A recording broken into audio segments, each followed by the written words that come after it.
नमस्कार, आप देख रहे हैं VNM टीवी और न्यूज स्टूडियो से मैं हूं सपना। देश दुनिया और शहर जिले की खबरों पर विस्तार से नजर डालें उससे पहले नजर आज की सुर्खियों पर। आइए देखते हैं आज की VNM headlines.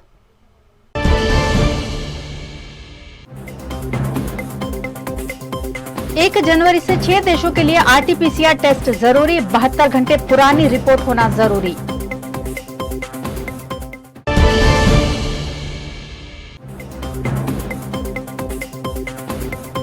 Statue of unity पर ई-रिक्शा आग की चपेट में, 20 रिक्शा जलकर खाक।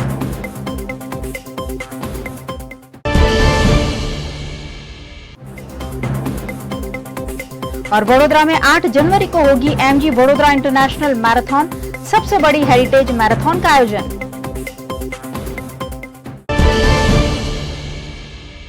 विश्व के कई देशों में बढ़ रहे कोरोना संक्रमण के बाद 1 जनवरी से 6 देशों के लिए RT-PCR टेस्ट अनिवार्य कर दिया गया है।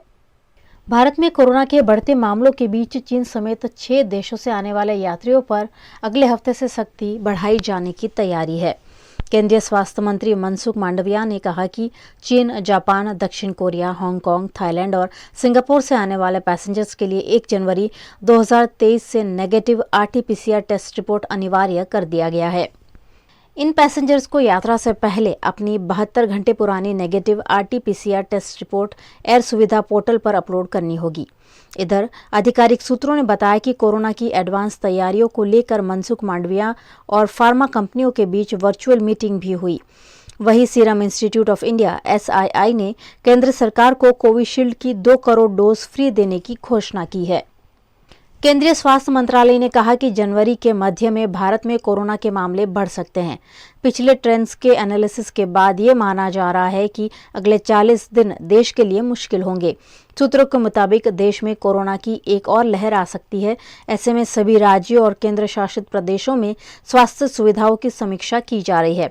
दरअसल ऐसा देखा गया है कि ईस्ट एशिया को प्रभावित करने के 30 से 35 दिनों बाद ही भारत में नई लहर पहुंची थी। ये एक ट्रेंड रहा है जिसके आधार पर यह दावा किया जा रहा है। गुजरात के नर्मदा जिले में बनाए गए विश्व के 8वें अजूबे स्टैच्यू ऑफ यूनिटी पर कार्यरत ई-रिक्शा में अचानक आग लग गई, जिसकी वजह से 15 रिक्शा जलकर खाक हो गई। गुजरात के नर्मदा जिले में सरदार पटेल की विश्व की सबसे ऊंची प्रतिमा बनाई गई है। यहां स्टैच्यू ऑफ यूनिटी के नाम से विकसित पर्यटन स्थल पर रोजाना हजारों की संख्या में पर्यटक पहुंचते हैं। यहां पर्यावरण की सुरक्षा के लिए ई-रिक्शा चलाई जाती है, जो केवड़िया कॉलोनी के एकता नगर में सैलानियों को लाने ले जाने का काम करती है। बीती रात चेकिंग पॉइंट में रखी हुई ई-रिक्शा में अचानक आग लग गई। आग ने देखते ही देखते भीषण रूप धारण कर लिया और 15 ई-रिक्शा आग की चपेट में आ गई। 15 ई-रिक्शा इस दुर्घटना में जलकर खाक हो गई है। हादसे में किसी के हताहत होने की कोई खबर नहीं है। गुजरात के वडोदरा शहर में फिर एक बार MG वडोदरा इंटरनेशनल मैराथन का आयोजन 8 जनवरी 2023 को होने जा रहा है, जिस पर पत्रकार परिषद में आयोजकों द्वारा जानकारी दी गई। आज MG motor Vadodara marathon powered by joy e bike का 10वां एडिशन 8 जनवरी को सुबह में 5:30 से शुरू होने वाला है। उसका मुझे बहुत ही आनंद है कि उसमें हमारे मुख्यमंत्री श्री भूपेंद्र भाई पटेल और हमारे होम मिनिस्टर और स्पोर्ट्स मिनिस्टर श्री हर्ष भाई संघवी उसको आके फ्लैग ऑफ करेंगे। जो परंपरा हमारे आदरणीय अभी के प्रधानमंत्री और तभी के हमारे मुख्यमंत्री श्री नरेंद्र भाई मोदी ने 2009 में शुरू की थी, वो आज भी परंपरा चालू है और हमें बहुत आनंद है कि हमारे मुख्यमंत्री और हमारे स्पोर्ट्स मिनिस्टर वडोदरा मैराथन के फ्लैग ऑफ में आएंगे। 10वीं मैराथन होने के कारण ये बार हमने मैराथन को एक विशेष स्वरूप देने का प्रयास किया है। हमारे वडोदरा म्यूनिसिपल कॉरपोरेशन और पुलिस डिपार्टमेंट के सपोर्ट और सहयोग से इसको हम हेरिटेज मैराथन में कन्वर्ट कर रहे हैं। पहली बार 42, 21, 10 और 5 किलोमीटर के रूट्स सभी हमारे शहर के पुराने विस्तार में से जाएंगे। हमारा न्याय मंदिर है, सुरसागर है, हमारा गेंडी गेट है, मांडवी गेट है, हमारा और सभी जो हमारे आर्किटेक्चरल हेरिटेज के बिल्डिंग्स है, कीर्ति मंदिर है, हमारा विश्वामित्री का घाट है, ये सभी के पास से ये मैराथन जाएगी। जो दौड़वीर है उन्हें हमारे बिल्डिंग्स की, हेरिटेज की, आर्किटेक्चर की, संस्कृति की, जो वडोदरा तो हमारा सांस्कृतिक कैपिटल है स्टेट का, उसका एक खुद का पर्सनल लेवल पे एक बहुत सुंदर अनुभव होगा, एक्सपीरियंस होगा। जो बाहर से दौड़वीर आए हैं वो भी हमारे हेरिटेज का मैसेज और अनुभव लेके जाएंगे। साथ साथ में हमने ये बार प्लेज रन की कैटेगरी ऐड की है। प्लेज रन ये हमारे वडोदरा मैराथन के सेवा का एक प्रतीक है।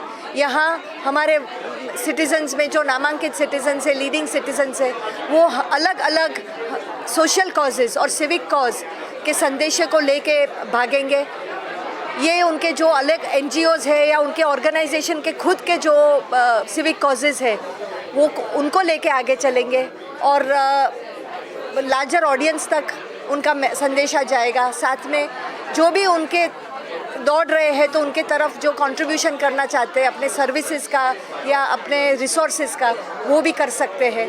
तो ये बात जो हमारे आदरणीय प्रधानमंत्री श्री फिट इंडिया आत्मनिर्भर भारत की जो कैंपेन लेके जो संदेशा दिया है, वो संदेश को लेके ये बार चल रहे हैं। So yes, MG motor actually पिछले 4 साल से इसमें एसोसिएटेड है एंड जब हमने यहाँ पे प्लांट चालू किया था उसके पहले ही हमने सोच लिया था कि हम वडोदरा सिटी से एसोसिएट रहेंगे और उसके लिए एक कॉज लेना था। तो वडोदरा मैराथन से अच्छा प्लेटफॉर्म हमको मिल नहीं सकता है, इसलिए हम उसके साथ एसोसिएटेड हो गए हैं और इस बार भी हम एसोसिएटेड हैं। सो जब हमको पता चला तो ये एक बहुत ही अच्छा आइडिया है, बिकॉज वडोदरा में जैसे कि अभी केयूर भाई सर और डॉक्टर विजय भाई साहब ने भी बताया, इतनी सारी हमारी आई वुड से कि जो हमारी विरासत है, तो नॉर्मली क्या होता है कि लोग उसको विज़िट नहीं कर पाते हैं। और जैसे कि 1 लाख पब्लिक दौड़ेगी, 1 लाख लोग पार्टिसिपेट करेंगे, तो अगर हम सिटी से जा रहे हैं एंड उस टाइम में सिटी की लाइटिंग भी बहुत अच्छी बनाई है, तो ये बहुत ही एक अच्छा आई थिंक अपॉर्चुनिटी है एंड इससे काफ़ी फ़ायदा होगा वडोदरा सिटी को भी। इसमें 2 पहलू है। पहला, एक अमी लाइफ साइंसेज हेल्थ को कैटर करने वाला, हेल्थ सोसाइटी का हेल्थ इम्प्रूव करने वाला हमारा बिजनेस है, और कहीं ना कहीं वडोदरा मैराथन का जो थीम है या जो कोर स्पिरिट है वो भी हेल्थ है। तो अमी life sciences is very happy और बहुत ही काइंड ऑफ हम लोग प्राउड हैं कि हम वडोदरा मैराथन के साथ एसोसिएट हो रहे हैं। हेरिटेज जो है वो अमी लाइफ साइंसेज के कॉन्टेक्स्ट से बड़ा हो जाता है, बीइंग अ फेलो बरोडियन, और बड़ौदा में ही हम हमारा कंपनी का जन्म हुआ है और वहाँ से ही हम ग्लोबल लेवल पे गए हैं। तो कहीं ना कहीं ये एक हमें एक मौका देता है कि हम प्राउड बरोडियन हैं और हम दुनिया को ये बताएं कि हमारी हेरिटेज या हमारी विरासत क्या है। सो ये दोनों स्पिरिट मिलके आई थिंक हम लोग बहुत ही एक्साइटेड हैं and we are very fortunate कि हमें मौका मिला कि हम वडोदरा मैराथन को वडोदरा मैराथन से हेरिटेज मैराथन तक ले जाने में हम सहयोग दे रहे हैं। मैं कहूँ ये प्रमाणे वडोदरा मैराथन थी वडोदरा शहर पण ओळखाय અને એમાં પણ સૌથી પહેલી વડોદરા મેરેથોન એ માનનીય વડાપ્રધાન અને તત્કાલીન મુખ્યમંત્રી નરેન્દ્રભાઈએ જ્યારે રન ફોર યુનિટી કરી ત્યારથી વડોદરા મેરેથોન એક વિશ્વ ફલક પર નામ આવી અને કદાચ સૌથી મોટી સંખ્યામાં એ વખતે જે નગરજનો ભેગા થયા હતા એ અભૂતપૂર્વ સંખ્યાનો હું પણ સાક્ષી રહ્યો છું। હવે 10 એડિશન, આજે 10th એડિશન આજે જ્યારે યોજાવા જઈ રહ્યું છે 8મી જાન્યુઆરીએ, ત્યારે એક વિશેષ વિચાર રૂપે વડોદરા મેરેથોને હેરિટેજ વડોદરા મેરેથોન બનાવવાની સાથે એક નવીન પ્રયોગ કર્યો છે। વડોદરા ટીમ મેરેથોનની ટીમને ખૂબ ખૂબ અભિનંદન આપું છું, કારણ કે વડોદરા મેરેથોને વડોદરા શહેરના હેરિટેજ કલ્ચર, જેના માટે વડોદરા સિટી પણ ફેમસ છે, આપણી આ નગરી એ સાંસ્કૃતિક નગરી પણ છે, અને જે એમને રૂટ નક્કી કર્યો છે, આ રૂટની અંદર લક્ષ્મી વિલાસ પેલેસ હોય, કાશી વિશ્વનાથ ટેમ્પલ હોય, મકરપુલા પેલેસ હોય, બરોડા ડેરી હોય, કુતુબુદ્દીન ટોમ્બ હોય, ગેન્ડી ગેટ હોય, ચાપાનેર હોય, લહેરીપુરા હોય, માંડવીનો મેઇન ગેટ હોય, સેન્ટ્રલ લાઇબ્રેરી હોય, સુરસાગર હોય, રાવપુરા ટાવર હોય, આંબેડકર મેમોરિયલ હોય, સયાજી બાગ, MS university, arts faculty, Kirti Mandir, Vishwamitri ઘાટ, કોઠી કચેરી, આવા અનેક હેરિટેજ બિલ્ડિંગની આસપાસમાંથી આ રનર્સ દોડવાના છે। વડોદરા શહેરનું કલ્ચર છે એ વિશ્વ સમક્ષ, વિશ્વ ફલક પર મુકાવા જઈ રહ્યું છે। આના માટે ટીમ વડોદરા મેરેથોનને ખૂબ ખૂબ અભિનંદન આપવા પડે। ઘણું પ્રિવિલેજ છે અમને વડોદરા મેરેથોન ટીમની જોડે એસોસિએટ થઈને, અને પૂર્ણ વડોદરા આજે જ્યારે વડોદરા મેરેથોનની ટીમે જણાવ્યું છે કે નાવ the Vadodara marathon will be identified as the tagline of the heritage, ત્યારે એઝ એન વડોદરાવાસી અને પૂર્ણ વડોદરા માટે ઘણી ગર્વની વાત છે જ્યારે વડોદરા મેરેથોન હેરિટેજ, જ્યારે વડોદરા વાસીને હેરિટેજ કે સંસ્કારી નગરીનું ના તરીકે ઓળખવામાં આવે છે, ત્યારે ઘણું જ ગર્વનો અનુભવ થાય છે. અને અમે જોય બાઇક ફેમિલી વડોદરા મેરેથોન ટીમની જોડે એસોસિએટ થઈને વડોદરાવાસી, ખાલી વડોદરાવાસી નહીં, ગુજરાતવાસી અને હવે તો ઇન્ડિયા માટેની આ વડોદરામાં ફ્લેગશિપ ઇવેન્ટ નો અનુભવ થઈ રહ્યો છે આજે. અને અમે જોય બાઇક ફેમિલી એના સહભાગી છીએ, એની માટે ઘણું ગર્વનો અનુભવ અમને થઈ રહ્યો છે. Thank you. दुनिया के कई देशों में बढ़ रहे कोरोना संक्रमण के मद्देनजर गुजरात के वडोदरा में तैयारियों को तेजी दी गई है, जिसका वडोदरा के मेयर केयूर रोकड़िया ने जायजा लिया। चीन और अमेरिका जैसे देशों में बढ़ रहे कोरोना वायरस के संक्रमण के बाद भारत सरकार ने भी सभी राज्यों को चौकसी बरतने के निर्देश दे दिए हैं, जिसकी तैयारियां सभी राज्यों में शुरू हो गई है। गुजरात के वडोदरा शहर में एसएसजी अस्पताल में ऑक्सीजन प्लांट कार्यरत कर दिए गए हैं, आइसोलेशन वार्ड भी तैयार कर दिया गया है और संभावित कोविड स्थिति से निपटने की तैयारियां कर ली गई है, जिसका निरीक्षण करने वडोदरा महानगर पालिका के मेयर केयूर रोकड़िया, भारतीय जनता पार्टी के वडोदरा अध्यक्ष डॉक्टर विजय शाह एसएसजी अस्पताल पहुंचे और यहां उन्होंने कोरोना की संभावित चौथी लहर से निपटने की तैयारियों पर जानकारी ली। કોરોનાના કેસમાં સદંતર વધારો થઈ રહ્યો છે અને ભારતની અંદર, ગુજરાતની અંદર કે વડોદરા શહેરની અંદર પરિસ્થિતિ કાબૂમાં છે. અને વડોદરા શહેરની વાત કરીએ તો ખૂબ ઓછી સંખ્યામાં, કદાચ 800 ટેસ્ટે એક જણ વ્યક્તિ પોઝિટિવ મળે છે, પરંતુ તકેદારી, સાવચેતી એ સૌથી મોટું કોરોના સામેનું હથિયાર છે. જે પ્રમાણે કેન્દ્ર સરકારે ગાઈડલાઈન નક્કી કરી છે એ પ્રમાણે દરેક નાગરિક વર્તે તો આપણે પણ કોરોનાથી બચી શકીએ છીએ. ત્યારે તકેદારી રાખવા માટે અને એમાં પણ જ્યારે આરોગ્ય વિભાગ, રાજ્ય સરકારનું, કોર્પોરેશનની જે અમારી હેલ્થની ટીમ છે, આ તમામ આની સાથે જોડાયેલા છે, ત્યારે એસએસજીમાં ઓક્સિજન પ્લાન્ટ અને એમાં પણ જે પ્રમાણે બીજા વેવની અંદર જે પરિસ્થિતિનું શહેરમાં નિર્માણ થયું હતું, રાજ્યમાં નિર્માણ થયું હતું, એની તકેદારીને પહોંચી વળવા રાજ્ય સરકારે અનેક વ્યવસ્થાઓ કરી છે. કોર્પોરેશનમાં પણ અનેક પ્રકારની સુવિધા ઉપલબ્ધ કરવામાં આવે છે. એસએસજીમાં જે નવો ઓક્સિજન પ્લાન્ટ, જે વર્સ્ટ પરિસ્થિતિ શરૂ થાય ત્યારે તેને પહોંચી વળવા માટે 5500 લીટર પ્રતિ મિનિટ ઓક્સિજન જનરેટ કરી શકે એવો પ્લાન્ટ સ્થાપિત કરવામાં આવ્યો છે. અને એના સિવાય બેડની પણ વ્યવસ્થા, ઇમરજન્સીની અંદર જ્યારે બેડ મૂકવા પડે, વધારવા પડે, એની પણ અમે સમીક્ષા કરી રહ્યા છીએ. शहर के महापौर धारासभ्य केयूरभाई रोकड़िया आज सयाजी अस्पताल में कोविड के विषय से क्या क्या तैयारियां हैं ये देखने का मुआयना करने के लिए यहाँ आए हुए हैं. हम लोग केयूर भाई को हमारी सारी परिस्थिति से वाकिफ करेंगे.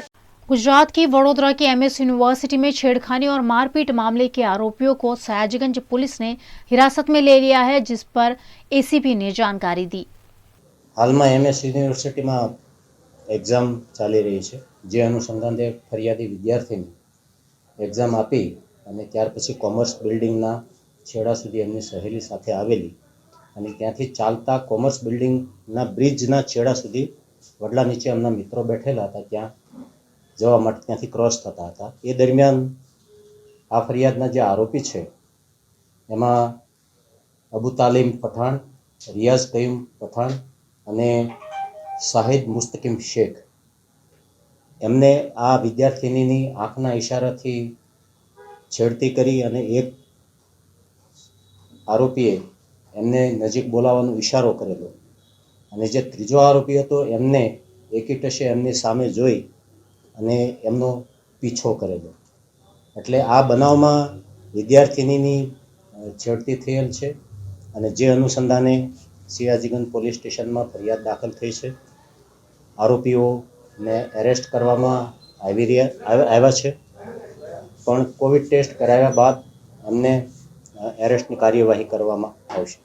એમએસ યુનિવર્સિટીમાં ગઈકાલે મારામારીની પણ એક ઘટના બની, જેમાં એક કોમર્સ ફેકલ્ટી પર બની અને એક યુનિટ બિલ્ડિંગ ખાતે બની, જેમાં એક વિદ્યાર્થીને આપણા ફટકાવાને માથામાં ઇન્જરી કરવામાં આવી. એ બાબતે પણ ફરિયાદ થઈ છે, શું છે? અચ્છા, એ બનાવ જે છે એ આખો અલગ બનાવ છે. એ બનાવમાં પણ ત્યાંના જ વિદ્યાર્થી એમની મિત્ર સાથે ત્યાં બેઠેલા હશે અને એ કામના જે આરોપી છે એ આરોપીમાં એક કરણ, વાસુ અને ત્રીજો કોઈ એક અજાણ્યો છોકરો છે. એમને આવીને ત્યાં ફરિયાદીને એવું કહેલું કે ભાઈ તમે અમારી વાતો કેમ સાંભળો છો? એટલે ફરિયાદી લોકોએ તો એવું કીધું કે ભાઈ અમે કોઈ તમારી વાત સાંભળતા નથી, અમને તમારી વાતમાં કોઈ ધ્યાન પણ નથી. જે અનુસંધાને બોલાચાલી થયેલી તો 3 આરોપીઓ પૈકી એક જણાએ ફરિયાદીની ફેટ ઝાલી અને બીજાએ માથાના ભાગે સળિયાનો પ્રહાર કરેલો, જે અનુસંધાને એમને થોડી ઈજા થઈ છે. અને ત્રીજો જે અજાણ્યો આરોપી છે એમનું નામ સરનામું નથી અને એ બાબતે પણ ગુનો રજીસ્ટર થયો છે અને પોલીસ એમાં પણ તપાસ કરી રહી છે. શું કહેશો સર, જે રીતના યુનિવર્સિટીમાં શિક્ષણનું કામ છે અને આ પ્રકારની ઘટનાઓ બની રહી છે, ત્યાંની પણ સિક્યુરિટી હોય છે, ત્યાં પણ વિજિલન્સ જવાનું છે, એમની પણ ફરજ હોય છે? હા, એમનું પણ લુક આફ્ટર કરવાની રિસ્પોન્સિબિલિટી તો છે જ, પણ યંગસ્ટર છોકરાઓ છે, શોર્ટ ટેમ્પર હોય અને એ અનુસંધાને આવી થોડી એમને બહેસ થતી હોય છે અને એ બહેસ જ્યારે મોટું સ્વરૂપ ધારણ કરે એટલે ગુનાનું સ્થાન લઈ લેતું હોય છે. આ ઘટનાઓમાં કોઈ જગ્યાએ કોઈ પઠાણ ગેંગનું કોઈ નીકળે છે તપાસ દરમિયાન કે એ લોકોનું ઇન્વોલ્વમેન્ટ હોય છે? ના, હજુ તપાસ ચાલુ છે એટલે એ આપણે બહુ ચોક્કસ રીતે ના કહી શકીએ. યુનિવર્સિટીને આ બાબતે ધ્યાન દોરવામાં આવશે પોલીસ તરફથી, ત્યાંના જે સત્તાધીશો છે કે આ રીતના કમ્પ્લેન રજીસ્ટર થઈ છે? હા, બિલકુલ. યુનિવર્સિટીના સત્તાધીશોને આ બાબતની બનાવની તથા જે ઇનડિસિપ્લિન એક્ટ ત્યાં થઈ રહી છે તે અનુસંધાને પોલીસ દ્વારા એમને જાણ કરવામાં આવે છે, અવેર કરવામાં બી આવે છે અને સાવચેતીના ભાગરૂપે ત્યાંની જે વિજિલન્સ ટીમ જે છે એમને પણ કામગીરી કરવા માટેની સૂચનાઓ આપવામાં આવે છે.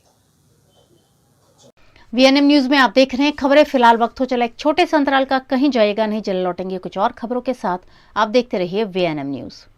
भारत ले रहा है इलेक्ट्रिक अंगड़ाई। क्यों ना हम साथ चले, साथ चले, साथ बढ़े, साथ बढ़े, देश मेरे, देश मेरे, देश को ले जाए नई दिशा की ओर। आपका जॉय, भारत का जॉय। ધોરણ 12 પછી કેનેડામાં ઓછામાં ઓછા બજેટમાં કઈ રીતે સ્ટડી કરી શકાય એનું સંપૂર્ણ માર્ગદર્શન મેળવવા આજે જ વિઝિટ કરો કાનન ઇન્ટરનેશનલ, જ્યાં તમને મળશે IELTS, PTE, TOEFL, GRE અને સેટના કોચિંગ સાથે કોલેજ યુનિવર્સિટીના study options, facilities like mock test, SOP, EMI, education loan, visa filing અને pre departure, everything under one roof. તો આજે જ આવો Kanan international at trident complex, racecourse road, Vadodara. વડોદરાના ઘણા વિસ્તારો જેમ કે અકોટા, માંજલપુર, અલકાપુરી, મકરપુરા વગેરે વગેરે વિસ્તારોના લોકો ચિંતામાં છે. આ ચિંતાનું કારણ છે વડોદરાના લોકોમાં વધતી ઈર્ષા. જી હા, અને આ ઈર્ષાનો સ્ત્રોત છે તરસાલી એરિયામાં આવેલ રેઝિડેન્શિયલ પ્રોજેક્ટ દર્શનમ પ્લેસ.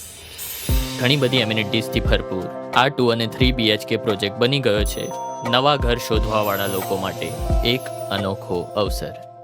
भारत ले रहा है इलेक्ट्रिक अंगड़ाई। क्यों ना हम साथ चले, साथ चले, साथ बढ़े, साथ बढ़े, देश मेरे, देश मेरे, देश को ले जाए नई दिशा की ओर। आपका जॉय, भारत का जॉय। गुजरात के सूरत में पूर्व पत्नी को HIV इंजेक्शन देने के मामले में बड़ा खुलासा सामने आया है। गुजरात के सूरत में 2 दिन पहले पूर्व पत्नी को अवैध संबंधों के शक में HIV ग्रस्त इंजेक्शन देने का मामला चर्चा में आया था। इस मामले पूर्व पत्नी का ब्लड रिपोर्ट सामने आया है जो नेगेटिव है। रिपोर्ट नेगेटिव आने पर महिला ने राहत की सांस ली है। इस मामले में महिला के पूर्व पति शंकर मोहन कामले को गिरफ्तार कर कानूनी कार्यवाही की गई है। HIV નો નેગેટિવ રિપોર્ટ આવ્યો છે. અત્યારે જે મેડિકલ તપાસ કરાવતા બરાબર, અત્યારે કોઈ એવું HIV નું જેનું બેનનું નેગેટિવ સર્ટિફિકેટ ડૉક્ટર સાહેબની સિવિલ હોસ્પિટલમાંથી મળેલ છે અને તપાસમાં આ તપાસ અત્યારે ચાલુ છે. અને તપાસ દરમિયાન પણ આ જે આરોપીએ ઇન્જેક્શન આપેલું બેનને અને ઇન્જેક્શન એને ફેંકી દીધું એ પણ પોલીસે રિકવર કરેલ છે. અત્યારે તો બધા અત્યારે FSA રિપોર્ટને બધું ચાલે છે અને આરોપીના રિમાન્ડ ઉપર છે અને એની પૂછપરછ ચાલુ છે. गुजरात के वडोदरा शहर के मोतीबाग क्रिकेट ग्राउंड पर इन दिनों रणजी ट्रॉफी की मैच खेली जा रही है। वडोदरा के मोतीबाग क्रिकेट ग्राउंड में खेली जा रही रणजी ट्रॉफी में बड़ौदा क्रिकेट एसोसिएशन और उत्तर प्रदेश क्रिकेट एसोसिएशन की टीमों के बीच मैच खेला जा रहा है। 27 दिसंबर से 30 दिसंबर तक खेली जा रही इस मैच में दोनों टीम के खिलाड़ी अपनी अपनी टीम को जिताने के भरसक प्रयास कर रहे हैं। जब भी कोई त्योहार आता है तो छोटे छोटे व्यापारी अपने परिवार का गुजर बसर करने के लिए उस त्योहार पर बिकने वाली वस्तुओं की बिक्री शुरू कर देते हैं। वडोदरा में भी इन दिनों जगह जगह कुछ ऐसा ही देखने मिल रहा है। यूँ तो पूरे गुजरात में उत्तरायण काफी धूमधाम और उत्साह के साथ मनाई जाती है, लेकिन गुजरात के वडोदरा शहर में इस उत्सव को मनाने की बात ही कुछ अलग है। यहाँ 1 महीने पहले से ही जगह जगह उत्तरायण को लेकर बाजार सज गए हैं, जिसमें उत्तरायण में इस्तेमाल होने वाली वस्तुओं की बिक्री हो रही है। न सिर्फ वडोदरा के, न सिर्फ आसपास के गाँव के, बल्कि गुजरात समेत अन्य राज्यों से आए हुए लोग भी यहाँ इन दिनों अपने गुजर बसर के लिए व्यवसाय में जुटे हुए हैं। कुछ ऐसे ही लोग मुंबई से सामान लेकर यहाँ बिक्री के लिए आते हैं, जिसमें उत्तरायण में छत पर इस्तेमाल होने वाले कई तरह के सामानों की बिक्री हो रही है। होलसेल और रिटेल सामान ये व्यापारी बेचते हैं और कुछ पैसे कमाकर अपने परिवार का गुजर बसर करते हैं।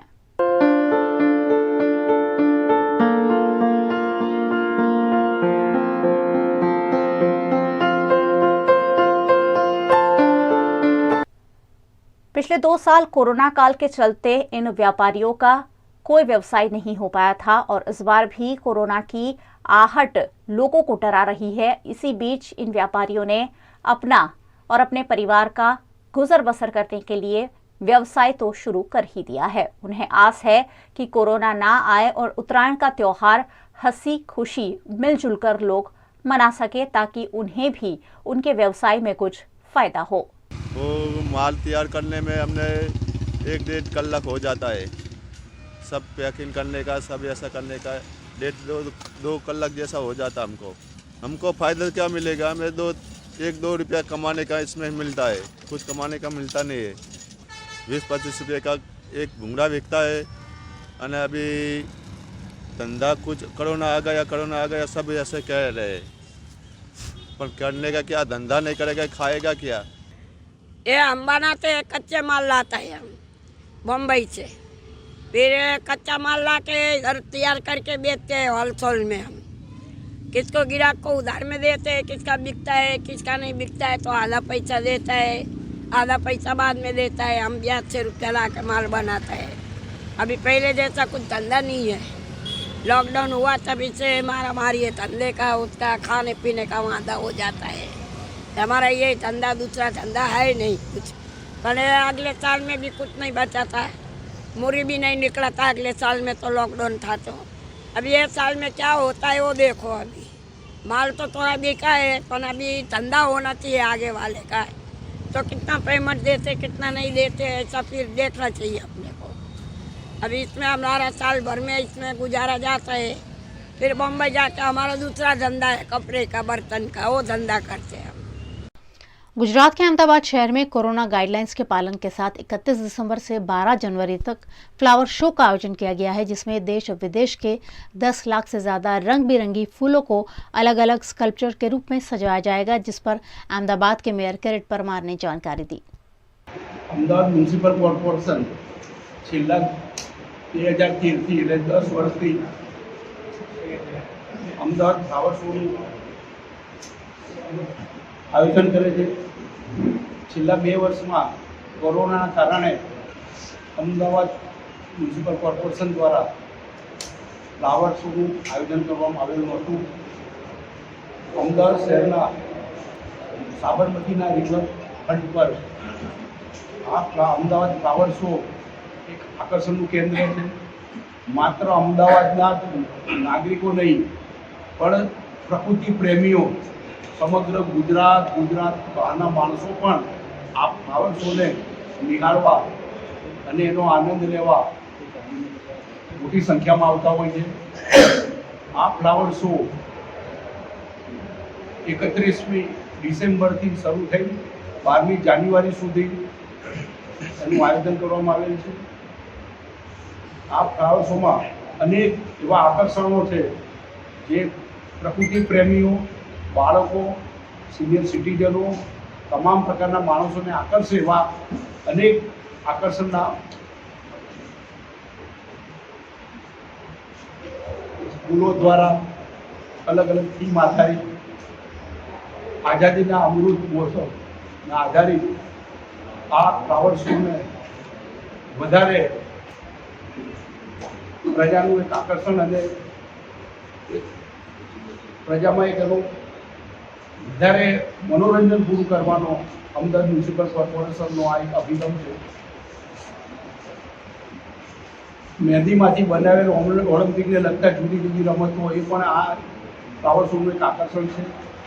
G20 થીમ આધારિત કલ્પચર અને મેસેજ આપતા લખાણો અનેક લખાણો એ પણ એક આનું આકર્ષણ છે.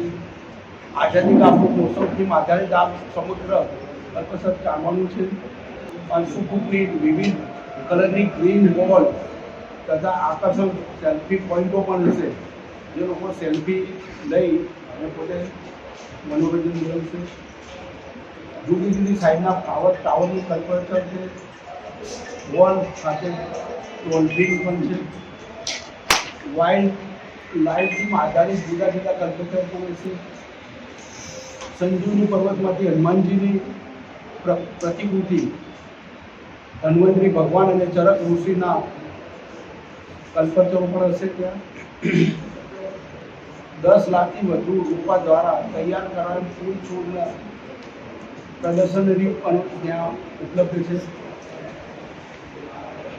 જુદી જુદી વેરાયટી જેવી કે આર્કિડ, લિલિયમ, પિટુનિયા, ડાન્સ, એન્થેન્સન, લીલા કેલા જેવા 10 લાખથી વધુ રૂપા દ્વારા તૈયાર કરેલા ફૂલ છોડો આ પ્રદર્શનની મુખ્ય આકર્ષણ હશે. ફૂલોમાંથી બનાવેલ આકર્ષણ પ્રવેશ દ્વાર અને ગાર્ડન પણ ત્યાં છે. પ્રવેશ માટે 30 રૂપિયા ટિકિટ આપવામાં આવેલી છે. બાળકો અને સ્કૂલના વિદ્યાર્થીઓ માટે એમને ટિકિટમાંથી મુક્તિ આપવામાં આવેલી છે. ટિકિટના ઘસારાને ધ્યાનમાં રાખી દરેક ઝોનના સિવિક સેન્ટરોમાં ટિકિટો ઉપલબ્ધ છે. ત્યાંથી ટિકિટનું વેચાણ અમદાવાદ મ્યુનિસિપલ કોર્પોરેશન દ્વારા થશે, જેના કારણે લોકોનો ઘસારો ઓછો થશે. ત્યાં ટિકિટ બારી લોકોને સરળતાથી પોતાના ઘર નજીકથી ટિકિટ મળી રહેશે. અને ફૂલ છોડના રોપોના વેચાણ માટે 7 નર્સરીને પણ ત્યાં સ્ટોલ છે. જેને કોઈ ફૂલ છોડ યા નર્સરીમાં કોઈ ખરીદી કરવી હશે તો 7 સ્ટોલ છે. 26 સ્ટોલ જેના જંતુનાશક દવાઓ, બિયારણોને લગતા 26 સ્ટોલ હશે. ફ્લાવર ગાર્ડન સાથે રિવર અને ખાણીપીણીને લગતા હયાત પાકા ફૂડ પર ઉપરાંત 17 ફૂડ સ્ટોલ ઊભા કરવામાં આવ્યો છે. ફ્લાવર શોમાં મુલાકાતે આવનાર નાગરિકોને માસ્ક અને સેનેટાઇઝ એ કમ્પલસરી કરવામાં આવશે. એથી વિશેષ સાબરમતી રિવરફ્રન્ટમાંથી એની આસપાસમાં અટલ બ્રિજ એ પણ એક મોટું આકર્ષણ છે. गुजरात के सूरत में प्रधानमंत्री नरेंद्र मोदी की माता हीराबा की नासाज तबीयत के चलते छात्रों ने उनके अच्छे स्वास्थ्य के लिए प्रार्थना की. देश के प्रधानमंत्री नरेंद्र मोदी की माता हीराबा की तबीयत कल खराब हो गई थी. उन्हें गुजरात के अहमदाबाद के UN मेहता हॉस्पिटल में भर्ती कराया गया था. खबर सुनने के बाद खुद देश के प्रधानमंत्री नरेंद्र मोदी भी मां हीराबा की तबीयत देखने के लिए पहुंचे हुए थे. अस्पताल में मंत्रियों का और विधायकों का जमावड़ा भी देखा गया. इन सभी ने हीराबा की स्वस्थ आयु की कामना की.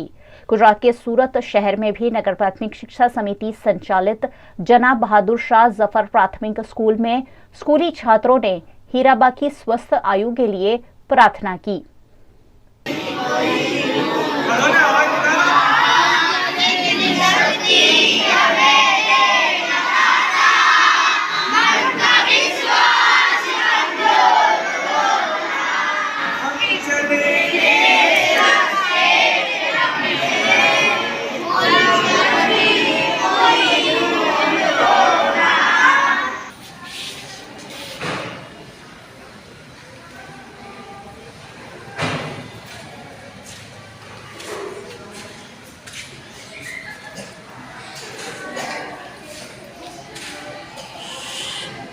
આજે જનાબ બહાદુર શાહ ઝફર નગર પ્રાથમિક શાળા ક્રમાંક 194માં ઉર્દુ માધ્યમના લઘુમતી શાળાના બાળકોએ આપણા દેશના વડાપ્રધાન શ્રી નરેન્દ્ર મોદીજીની માતાશ્રી હીરાબાનું સ્વાસ્થ્ય માટે, એમના દીર્ઘાયુ માટે અને એ લાંબુ આયુષ્ય જીવે એમના સારા સ્વાસ્થ્ય માટે ભગવાન પાસે પ્રાર્થના કરવામાં આવી હતી.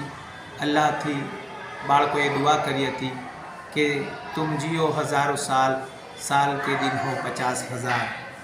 આપણા વડાપ્રધાનના માતાશ્રી હીરાબા એ એમનું સ્વાસ્થ્ય સારું રહે, સુખમય રહે એના માટે દુઆ કરવામાં આવી હતી.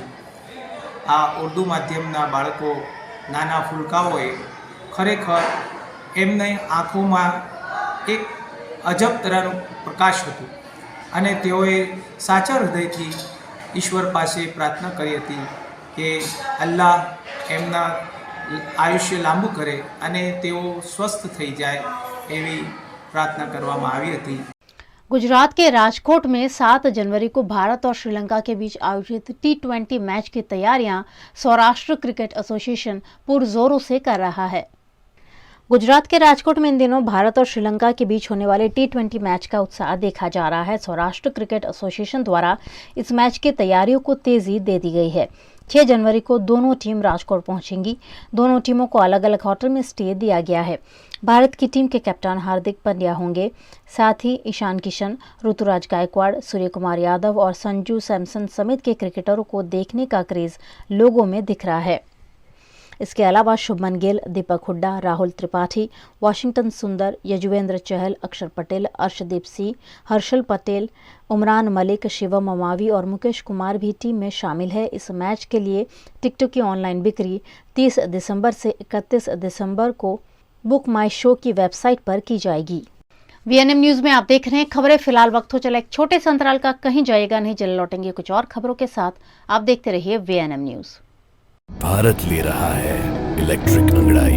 क्यों ना हम साथ चले, साथ चले, साथ बढ़े, साथ बढ़े, देश मेरे, देश मेरे. देश को ले जाए नई दिशा की ओर. आपका जॉय, भारत का जॉय. ધોરણ 12 પછી કેનેડામાં ઓછામાં ઓછા બજેટમાં કઈ રીતે સ્ટડી કરી શકાય એનું સંપૂર્ણ માર્ગદર્શન મેળવવા આજે જ વિઝિટ કરો કાનન ઇન્ટરનેશનલ, જ્યાં તમને મળશે IELTS, PTE, TOEFL, GRE અને સેટના કોચિંગ સાથે કોલેજ યુનિવર્સિટીના study options, facilities like mock test, SOP, EMI, education loan, visa filing અને pre departure, everything under one roof. તો આજે જ આવો Kanan international at trident complex, racecourse road, Vadodara. વડોદરાના ઘણા વિસ્તારો જેમ કે અકોટા, માંજલપુર, અલકાપુરી, મકરપુરા વગેરે વગેરે વિસ્તારોના લોકો ચિંતામાં છે. આ ચિંતાનું કારણ છે વડોદરાના લોકોમાં વધતી ઈર્ષા. જી હા, અને આ ઈર્ષાનો સ્ત્રોત છે તરસાલી એરિયામાં આવેલ રેઝિડેન્શિયલ પ્રોજેક્ટ દર્શનમ પ્લેસ. ઘણી બધી એમ્યુનિટીઝથી ભરપૂર આ 2 અને 3 BHK પ્રોજેક્ટ બની ગયો છે નવા ઘર શોધવાવાળા લોકો માટે એક અનોખો અવસર. भारत ले रहा है इलेक्ट्रिक अंगड़ाई. क्यों ना हम साथ चले, साथ चले, साथ बढ़े, साथ बढ़े, देश मेरे, देश मेरे. देश को ले जाए नई दिशा की ओर. आपका जॉय, भारत का जॉय. गुजरात के सूरत के लिंबायत में मॉनसून में खाड़ी का पानी सड़कों पर भर जाता है, जिससे लोगों को काफी परेशानी होती है. अब यहाँ ब्रिज बन जाने से लोगों को इस समस्या से आज़ादी मिलेगी. गुजरात के सूरत के लिंबायत इलाके में खाड़ी ब्रिज का लोकार्पण किया गया. इस मौके पर सूरत महानगर पालिका के मेयर, स्टैंडिंग कमेटी के चेयरमैन, शासक पक्ष के नेता समेत के भारतीय जनता पार्टी के पदाधिकारियों की उपस्थिति रही. मेयर हेमाली बोघावाला के हाथों इस ब्रिज का लोकार्पण किया गया. सूरत की रंग अवधूत सोसाइटी निकट ये खाड़ी ब्रिज बनाया गया है, जिससे मॉनसून में लोगों को जलभराव का सामना नहीं करना पड़ेगा. हर साल मॉनसून में खाड़ी में बाढ़ की स्थिति से सड़कों पर पानी भर जाता था. अब खाड़ी ब्रिज के निर्माण से लोगों को इस समस्या से आज़ादी मिलेगी.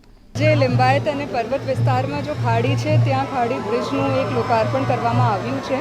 વર્ષોથી અહીંયા બ્રિજ નાનું હતું, લો હાઇટનું હતું, એટલે જો પાણી હતું એ ચોમાસાના કારણે કે બીજા પરિસ્થિતિઓમાં વિસ્તારોમાં ભરી જતું હતું. હવે આજે એક ઇન્વર્ટેડ બ્રિજ જેના કારણે જો પાણી છે એમને નીચેથી નીકળવા માટેનું એક ચેનલ બનાવવામાં આવી છે અને ઉપરથી લોકોને અવરજવર માટેનું એક બ્રિજ બનાવવામાં આવ્યું છે. 3 કરોડ જેટલી અંદાજિત રકમથી આ બ્રિજ બનાવવામાં આવ્યું છે. એમના કારણે લિંબાયત અને પર્વત વિસ્તારમાં જો વર્ષો જૂની ખાડીની સમસ્યા હતી એમનેથી હવે નિવેડો આવશે અને અહીંયાના લોકોનું જાહેર સ્વાસ્થ્ય, સલામતી, સુરક્ષા અને અવરજવર માટેનું એક ખૂબ અગત્યનું પ્રોજેક્ટનું આજે લોકાર્પણ માનનીય મેયરશ્રી અને ધારાસભ્યશ્રી અને પદાધિકારીશ્રીઓની ઉપસ્થિતિમાં આજે કરવામાં આવી રહ્યું છે. गुजरात में कहने को तो शराबबंदी है, लेकिन जगह जगह देशी विदेशी शराब का उत्पादन धड़ल्ले से होता है, जो फिर एक बार स्टेट मॉनिटरिंग सेल ने सूरत में उजागर किया है. गुजरात में इन दिनों 31 दिसंबर के सेलिब्रेशन को लेकर पुलिस काफी मुस्तैद नजर आ रही है. इसी बीच शराबबंदी वाले गुजरात में सूरत शहर में सचिन जीआईडीसी पुलिस थाने की हद में गुजरात राज्य स्टेट मॉनिटरिंग सेल द्वारा देशी शराब बनने वाली भट्टियों को पकड़ा गया है. गुजरात राज्य स्टेट मॉनिटरिंग सेल के पीएसआई वीएन चौधरी के मार्गदर्शन में डीपली गांव में खाड़ी के किनारे चलने वाली देशी शराब की भट्टियों पर गुजरात राज्य स्टेट मॉनिटरिंग ने छापेमारी की और यहां से करीबन 1,57,170 रुपए का सामान जब्त किया गया है. 6 आरोपियों को भी स्टेट मॉनिटरिंग सेल ने गिरफ्तार किया है, जबकि एक आरोपी को वांटेड घोषित किया गया है. यहां देशी शराब बनाई जाती थी और गुजरात के अलग अलग शहरों में यहीं से सप्लाई होता था. गुजरात के वडोदरा शहर में उत्तरायण को लेकर लोगों में जो उत्साह होता है उसे दोगुना करने के लिए उत्तर प्रदेश से आए हुए कारीगर पतंग की पक्की डोर बनाने में जुटे हुए हैं. उत्तरायण का त्योहार हो और जब आमने सामने पतंग के पेच लड़ गए हो, तब किसका मांझा ज्यादा पक्का है वही मैदान में बना रहता है और कच्ची डोर वाले की पतंग कट जाती है. ये जो मांझा होता है वो कुछ अनोखा होता है. हर पतंगबाज पक्की से पक्की डोर के साथ पतंग उड़ाना चाहता है और ऐसी ही पक्की डोर इन दिनों उत्तर प्रदेश से आए हुए कारीगर बना रहे हैं. सालों से ये कारीगर उत्तर प्रदेश से मांझा बनाने वडोदरा आते हैं और खास तरीके से मजबूत धागा तैयार करते हैं. उत्तर प्रदेश के कारीगरों द्वारा बनाई जाती डोर की वडोदरा में काफी डिमांड है. सालों से पतंगबाज इन्हीं कारीगरों से अपना मांझा तैयार करवाते हैं. मैं आता हूँ यूपी साइड से और यहाँ डोरी मंझा वाली रील जो होती है ये मैं बनाता हूँ. ये हमारा काम है, यही मैं बनाता हूँ और ये 12 मास अपनी तरफ बनाता हूँ. ये तो उतरान होती है तो उतरान पर चीज़ तरफ मैं आता हूँ डोरी बनवाने और उतरान लोगों की बनाने अच्छी से अच्छी उतरान बन जाए, इसलिए डोरी अच्छी खरीदते हैं. 2 साल से मैं आ रहा हूँ इधरवाल. 2 साल से उधरवाल आया, कोरोना की थोड़ी महामारी हो गई थी, उसकी वजह से थोड़ा काम पे असर पड़ा था. वैसे अबकिल से भी ऐसा है, इसका लगता नहीं अबकिल से कि ऐसा कुछ होगा. वैसे अबकिल से काम अच्छा जा रहा है, अपना काम अच्छा हो रहा है. जो ये तुम रील सूखते हो उसके अंदर कौन कौन सा मटेरियल वापरते हो तुम? इसके अंदर पड़ता है चावल पड़ता है, कांच पड़ता है और सलेस पड़ता है. सलेस नहीं पड़ता है, सलेस तो वो लोग डालते हैं पानी वाले, अपना सलेस नहीं डालते हैं. अपना जो और मटेरियल होता है वो सब पड़ता है. इसमें काफ़ी एक मटेरियल पड़ता है, उससे ये मावा तैयार होता है. हाथ लुद्दी वाला, हाथ लुद्दी का मावा तैयार होता है, उससे हम लोग डोरी घसते हैं. डोरी एक नंबर. डोरी बनाने का तरीका, रील का तरीका यही होता है. वो तो वो वाला तरीका नहीं होता है, तरीका यही होता है सक्सेस. बरेली की डोरी जो होती है ऐसे ही होती है. कोरोना काल का असर इन व्यापारियों पर भी पड़ा था, लेकिन इस साल त्योहार अच्छा रहने की उम्मीद व्यापारी भी जता रहे हैं. गाजरावाड़ी में पतंग की मजबूत डोर बनाने का काम इन दिनों जोरों शोरों से जारी है. यूपी पुलिस के एक सब इंस्पेक्टर को ये भी नहीं पता कि बंदूक में गोली कहां से डाली जाती है. क्या है ये पूरा माजरा, आइए आपको बताते हैं. उत्तर प्रदेश पुलिस एक बार फिर अपनी ही हरकतों से शर्मसार तब हो गई जब डीआईजी के सामने एक सब इंस्पेक्टर राइफल में गोली भी नहीं डाल पाए. वहीं एक दूसरे पुलिस अधिकारी ने राइफल की नली में ही गोली डाल दी. इसका एक वीडियो भी सोशल मीडिया पर वायरल हो रहा है. वीडियो में दिख रहा है कि अधिकारी टीयर गन ऑपरेट कर नहीं पा रहे हैं.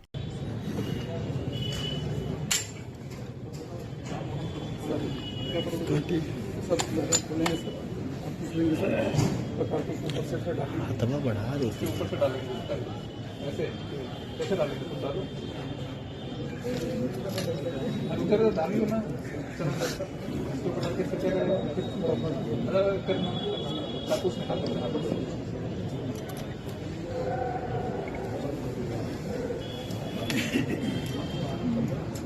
डाल दिया. फिर उसके बाद क्या करोगे?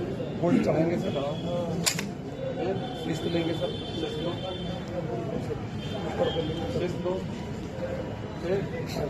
करो कौन मरा ऐसे मरेगा नहीं तो लैंग का तो डाला किसने सर लैंग का मेरे को मतलब फायर करने के लिए सर चोट नहीं लगी मतलब फायर करने के लिए चोट नहीं लगी मतलब ऐसा फायर जिससे चोट ना लगे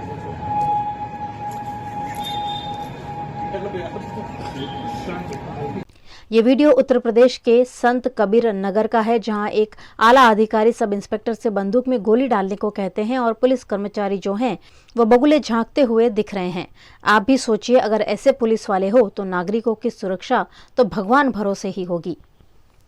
31 दिसंबर के सेलिब्रेशन के दौरान शराब और ड्रग्स का सेवन रोकने की कवायद के दौरान अहमदाबाद एसओजी क्राइम ब्रांच को मेफेड्रॉन का जत्था पकड़ने में सफलता मिली है। गुजरात में इन दिनों आखिरी साल के जश्न के दौरान अवैध गतिविधियों को रोकने के लिए पुलिस एक्शन में है। इसी दौरान अहमदाबाद एसओजी क्राइम ब्रांच को 296 ग्राम 780 मिलीग्राम ड्रग्स पकड़ने में सफलता मिली है। लाखों की ड्रग्स के साथ 2 आरोपियों को पुलिस ने गिरफ्तार भी किया है। कल हमारे एसओजी की टीम को एक इन्फॉर्मेशन मिला था कि 2 आदमी ड्रग्स लेकर स्विफ्ट गाड़ी में जो सिंधु भवन 4 रास्ता है उसके आसपास किसी को डिलीवरी देने आने वाले हैं। उस हिसाब से हमारी टीम वहाँ वॉच में थी। उस टाइम में 2 आदमी स्विफ्ट लेकर आए, जो हमारी इन्फॉर्मेशन उस हिसाब से हमने उसको पकड़ा। उसका जो उसकी तलाशी ली तो दोनों के पास से 296 ग्राम एमडी ड्रग्स मिला है, जिनकी जो मार्केट प्राइस है वो 29 लाख हो रही है। और उसके बाद उसके दोनों के खिलाफ एनडीपीएस एक्ट के मुताबिक गुना दाखिल किया है और आगे की जो हमारी इन्वेस्टिगेशन है वो पीएसआई चेक कर रहे हैं। और इस प्राइमरी इन्वेस्टिगेशन में ये पता चला है कि ये दोनों को पालनपुर में एक आदमी ने भेजा था और यहाँ डिलीवरी देना था। ये दोनों यहाँ पहुँचने के बाद पालनपुर वाले से कांटेक्ट करेंगे और पालनपुर वाला जो बोलेगा कोड वर्ड उस हिसाब से इसको देना था, मगर उनसे पहले ही हमने उनको दबोच लिया है। इसमें जो एक इरफान करके है, ये पास्ट में एक मर्डर में एक्यूज था और 2 साल पहले ही उसमें वो इनोसेंट छूट गया है। ये बिजनेस में ये 3-4 साल से है। 31 के बारे में हमने हमारी टीमें बना ली है और एक मोबाइल टेस्टिंग किट भी मिली है। तो जिसने ड्रग्स लिया होगा उसका हम टेस्ट करके हमको पता भी चलेगा कि इसने ड्रग्स लिया हुआ है।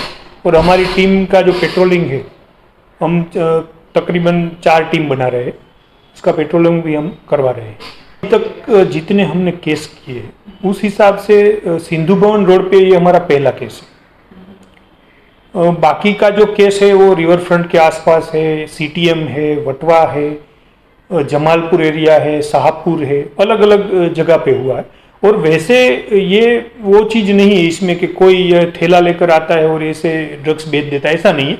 ड्रग्स का जो हमने अभी तक के केस किए उस इन्वेस्टिगेशन और इंट्रोगेशन के मुताबिक ये केस में, ये ड्रग्स में क्या होता है कि जो जिसको ड्रग्स चाहिए वो पहले फ़ोन करता है पेडलर को कि मुझे यहाँ आके ये दीजिए, और बाद में जो पेडलर है वो अपने बाइक या जो भी व्हीकल है वो लेकर जाता है और उनको ड्रग्स देता है। होली के आसपास ऑरेंज कलर के केसू के फूल तो कई पेड़ों पर लगते हैं, लेकिन बदलते मौसम की वजह से जूनागढ़ में अभी से केसू के फूल देखने मिल रहे हैं।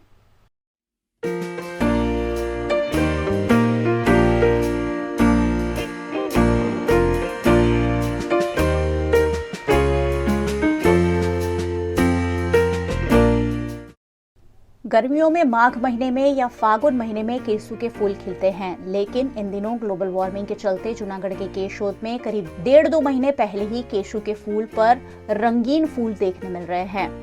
इस फूल को औषधि के रूप में इस्तेमाल किया जाता है। खासकर केसू के पेड़ के पत्ते नवंबर-दिसंबर में झड़ने लगते हैं और जनवरी तक सारे पत्ते झड़ जाते हैं। अप्रैल-मई महीने में पेड़ पर नए पत्ते लगते हैं और उससे पहले माघ फागुन महीना यानी कि फरवरी महीने में पेड़ पर फूल लगने की शुरुआत हो जाती है। होली के आसपास केसू के फूल से लदे हुए पेड़ आपने जरूर देखे होंगे। केसू के फूल को पलाश भी कहा जाता है। पलाश के फूल को टेसू का फूल भी कहा जाता है। वसंत ऋतु में खिलने वाले पलाश 3 प्रकार के होते हैं, जिसमें एक में सफेद फूल उगते हैं, दूसरे में पीले और तीसरे में लाल चटक नारंगी फूल लगते हैं। तीनों तरह के पलाश के कई चमत्कारिक गुण हैं और औषधि बनाने में इन पत्तों का और फूल का इस्तेमाल होता है। पलाश के पत्ते, डंठल, फली, जड़ तक का सभी का ज्यादा महत्व है। इसके फूलों से होली के रंग बनाए जाते हैं। हालांकि इसके फूलों को पीसकर चेहरे पर लगाने से चमक भी बढ़ जाती है। पलाश की फलियां कृमिनाशक का काम करती है। इसके उपयोग से बुढ़ापा भी दूर रहता है। इसके फूल के उपयोग से लू को भगाया जा सकता है। साथ ही त्वचा संबंधित रोग में भी केशू के फूल काफी लाभदायक साबित होते हैं। इन दिनों जूनागढ़ में कई पेड़ों पर केशू के फूल देखने मिल रहे हैं, जिससे लोग भी काफी अचंभे में पड़ गए हैं। मध्य प्रदेश के मंदसौर के नाहरगढ़ की रहने वाली रोहिणी गोस्वामी ने उदयपुर BHM में प्रथम स्थान हासिल कर गोल्ड मेडल प्राप्त किया है। मध्य प्रदेश के गोस्वामी परिवार की बिटिया ने उदयपुर की यूनिवर्सिटी में पहला स्थान हासिल किया है। रोहिणी ने अपने सेवानिवृत्त पिता सैनिक शंभुगिरी गोस्वामी के नक्शे कदम पर चलकर पूरे प्रदेश में जिले और गांव का नाम रोशन किया है। रोहिणी की इस उपलब्धि से गांव में खुशी का माहौल है। उसे लगातार बधाइयां मिल रही है। परिजन और रिश्तेदार उसके उज्जवल भविष्य की कामना कर रहे हैं। बहुत अच्छा गर्व महसूस हो रहा है कि मुझे बेटी हुई। काश मेरी एक बेटी और होती तो वो भी गोल्ड मेडल लेती। तो मुझे देश के लिए एक बड़ी चुनौती है कि लोग बोलते हैं कि लड़कियां ये ऐसा अभिशाप है, मगर नहीं, लड़कियां ही देश की गर्व कर सकती है। और बाप का, पिताजी का और पिताजी का और आगे नाम रोशन करने के लिए बेटी पे मुझे गर्व है, मेरी बेटी पे। और ऐसे में नाहरगढ़ में चाहूँगा कि सभी बेटियों पे गर्व होना चाहिए कि अपनी अपनी बेटी ऐसे गोल्ड मेडल 1 या 10 गोल्ड मेडल नाहरगढ़ में आए। मैं ऐसी उम्मीद करता हूँ। गोल्ड मेडल मिलने से रोहिणी गोस्वामी भी काफी खुश है और अपनी सफलता का श्रेय परिजनों और शिक्षकों को दे रही है। मैं मोहनलाल सुखाड़िया यूनिवर्सिटी उदयपुर में मैंने यूनिवर्सिटी टॉप किया था 4 ईयर से। मैंने BHM कोर्स किया है, तो उसमें मेरे को गोल्ड मेडल मिला है क्योंकि मैंने 4 साल यूनिवर्सिटी टॉप किया था। और मैं बेसिकली मेरा college institute of hotel management Balicha Udaipur में है और मेरी जो यूनिवर्सिटी है वो MLA है। मैं एक्चुअली मैं यही बोलना चाहूँगी कि हार्डवर्क ही is the key to success. तो मैंने भी बहुत हार्डवर्क किया है पढ़ाई को लेकर और मैंने बहुत ही अपनी फैमिली से मतलब बहुत अलग कोर्स किया है। मेरी फैमिली यूजली बहुत मेडिकल बैकग्राउंड से हैं बेसिकली सारे लोग, तो मैंने थोड़ा सा डिफरेंट चीज़ करी है। और बेसिकली गांव के बच्चों के लिए तो मैं ये बोलना चाहूँगी कि हमेशा कुछ अलग करेंगे तो ही आगे बढ़ पाएंगे। और ये मैंने इसीलिए किया क्योंकि इस इंडस्ट्री जो मैंने इंडस्ट्री चूज़ करी है वो एक टैबू माना जाता है गाँव, मतलब कि इसमें गर्ल्स काम नहीं कर सकती और बहुत शिफ्ट आवर्स वगैरह बहुत वो लंबे होते हैं। और इस चीज़ को ब्रेक डाउन करने के लिए मैंने ये इंडस्ट्री चूज़ करी है और मैं होप कर रही हूँ कि आगे भी मैं ऐसी कुछ अच्छा ही करती रहूँ। गुजरात के सुरेंद्रनगर के सवा आयुष अस्पताल में विशेषज्ञ डॉक्टर्स अब 24 घंटे मरीजों की सेवा में मौजूद रहेंगे। गुजरात के सुरेंद्रनगर के झालावाड़ में रियायती दर पर इलाज करने वाली सवा हॉस्पिटल अब सवा आयुष मल्टी स्पेशलिटी हॉस्पिटल में तब्दील कर दी गई है। यहाँ 24 आवर्स डॉक्टरों की टीम तैनात रहेगी जो neurosurgeon, general surgeon, gynaec, paediatric, orthopaedic समेत की सभी तरह की सुविधा लोगों को रियायती दर पर प्रदान करेंगी। यहाँ डॉक्टरों की अलग से टीम उपलब्ध कराई गई है। साथ ही आयुष्मान कार्ड का भी लाभ लोगों को यहाँ मिल पाएगा। सभी मरीजों को 24 घंटे अपनी बीमारियों के इलाज की सुविधा इस अस्पताल में मुहैया कराई गई है।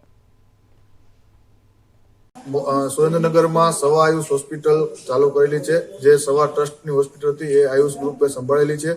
ત્યાં આપણે ફૂલ ટાઈમ ન્યુરોસર્જન, જનરલ સર્જન, ગાયનેક, મેડિસિન, પીડિયાટ્રિક બધા ડિપાર્ટમેન્ટ સાથે આપણે ફૂલ ટાઈમ કન્સલ્ટન્ટ ડોક્ટરની ટીમ છે અને આયુષ્માન ભારત કાર્ડ અંતર્ગત દરેક પ્રકારના ઓપરેશન છે એ નિઃશુલ્ક થાય છે। એટલે જાહેર જનતાને આ આયુષ્માન કાર્ડ જેમની પાસે હોય એમને નિઃશુલ્ક ઓપરેશનનો લાભ આ સવા આયુષ હોસ્પિટલમાં મળી શકે છે। VNM न्यूज स्टूडियो से ये थी दिन भर की खबरें। VNM टीवी की सारी खबरें आप YouTube, Facebook, Instagram के अलावा OTT प्लेटफॉर्म पर लाइव देख सकते हैं। आप डेली हंट, जियो टीवी और वोडाफोन टी पर 24 घंटे देख सकते हैं VNM की खबरें। तो देखते रहिए VNM टीवी। मुझे दीजिए इजाजत। नमस्कार।